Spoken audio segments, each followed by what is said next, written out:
Assalamualaikum warahmatullahi wabarakatuh. Baiklah, saya Mila Azhari dengan NIM 1830401088. Di sini saya akan membacakan presentasi makalah kami dengan rekan saya yang berjudul Pengelolaan Manajemen Risiko Imbal Hasil pada Bank Syariah. Di sini saya akan membacakan pada poin A, yaitu pengertian imbal hasil. Risiko imbal hasil atau rate of return risk adalah risiko akibat perubahan tingkat imbal hasil yang dibayarkan lembaga jasa keuangan kepada nasabah karena terjadi perubahan tingkat imbal hasil yang diterima lembaga jasa keuangan dari penyaluran dana yang dapat mempengaruhi perilaku nasabah dan pihak ketiga.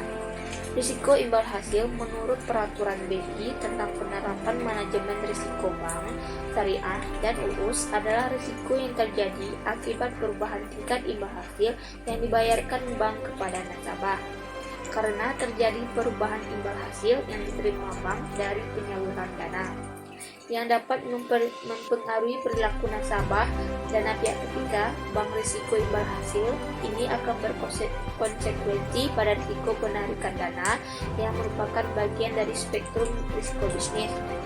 Risiko ini terjadi akibat ketatnya tekanan yang dihadapi bank syariah dari bank konvensional sebagai kompetitornya. Ketika nasabah bank syariah merasa keuntungan atau profit mereka lebih rendah akibat sistem bagi hasil, maka nasabah bank syariah akan beralih ke bank konvensional yang tingkat imbal hasilnya lebih tinggi. Yang bagian poin B, profil risiko. Rate of return risk merupakan potensi hilangnya dana pihak ketiga atau DPK lantaran imbal hasil simpanan di bank syariah fluktuatif. Untuk membantu pengelolaan risiko imbal hasil di bank syariah, BI akan mengizinkan penerapan Profit Equalization Reserve atau dana cadangan. Karena penerapan PER, bank syariah tetap menarik bagi nasabah ketika imbal hasil rendah karena bank dapat memberikan dana cadangan ke nasabah. Pada dasarnya, PER atau Profit Equalization Reserve dan IRR atau Investment Risk Reserve adalah sebuah instrumen yang digunakan untuk mengantisipasi kerugian dari aset yang diinvestasikan, baik dari sisi bank maupun dari pemilik rekening simpanan atau sahibul mal. Tujuannya adalah untuk memberikan tingkat profitabilitas atau kepastian yang lebih tinggi dari natur bisnis syariah, utamanya bank syariah yang cenderung memiliki tingkat volatilitas lebih daripada bank konvensional dikarenakan implementasi transaksi berangkat mudarabah atau musyarakah. Dalam bahasa ekonominya adalah bahwa implementasi dari PER dan IRR ditujukan untuk membantu mengelola tingkat displaced commercial risk atau DCR yang didefinisikan sebagai sebuah risiko yang muncul ketika bank syariah berada dalam tekanan untuk memberikan hasil atau return yang lebih tinggi kepada investor atau depositannya, melebihi yang seharusnya diberikan berdasarkan kontrak investasi sebelumnya.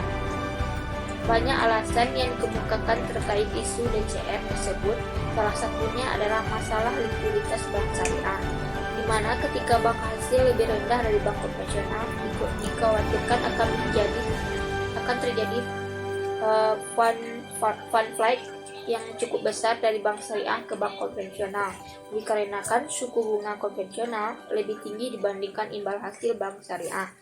Dengan demikian, likuiditas dari bank-bank syariah tersebut menjadi semakin menipis.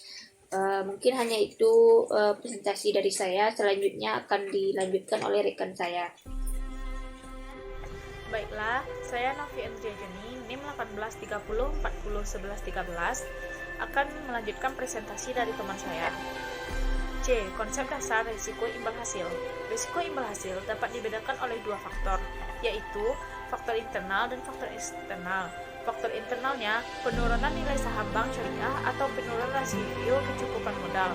Faktor eksternalnya naiknya imbal hasil yang ditawarkan bank syariah lain atau naiknya tingkat suku bunga yang ditawarkan oleh bank konvensional. Risiko imbal hasil serupa dengan risiko tingkat suku bunga yang terdapat pada bank konvensional. Namun, terdapat perbedaan antara risiko imbal hasil dengan risiko tingkat suku bunga yang ada di bank konvensional tersebut. Perbedaannya yaitu dari segi item, jelas perbedaannya. Pada bank syariah disebut risiko imbal hasil, sedangkan pada bank konvensional disebut risiko tingkat suku bunga.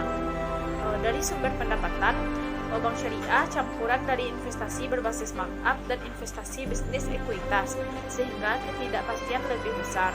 Sedangkan bank konvensional beroperasi pada saat surat berharga berpenghasilan tetap berbasis bunga pada aset, sehingga ketidakpastian akan tingkat kembalian yang diterima atas investasi yang dipegang sampai jatuh tempo akan lebih kecil.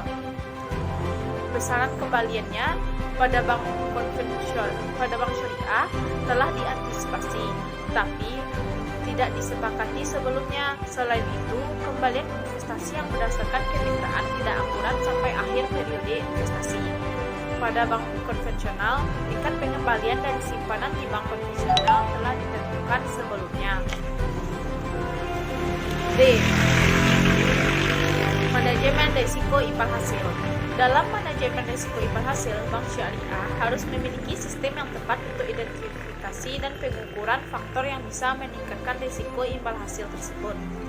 Bank syariah harus menggunakan teknik neraca untuk meminimalisir exposure menggunakan beberapa strategi, yaitu menentukan rasio laba pada masa depan dibandingkan dengan ekspektasi kondisi pasar. Yang kedua, mengembangkan instrumen baru yang sesuai syariah. Yang ketiga, menerbitkan sekuritisasi transes yang sesuai dengan aset yang diizinkan dalam ketentuan syariah. Bank syariah harus memiliki sistem yang tepat untuk identifikasi dan pengukuran faktor yang bisa meningkatkan risiko imbal hasil ini. Ketika dilakukan kalkulasi tingkat pengembalian bank syariah, harus memakai metode gapping atau untuk alokasi posisi ke dalam time band untuk membagi jatuh tempo dalam tanggal repricing.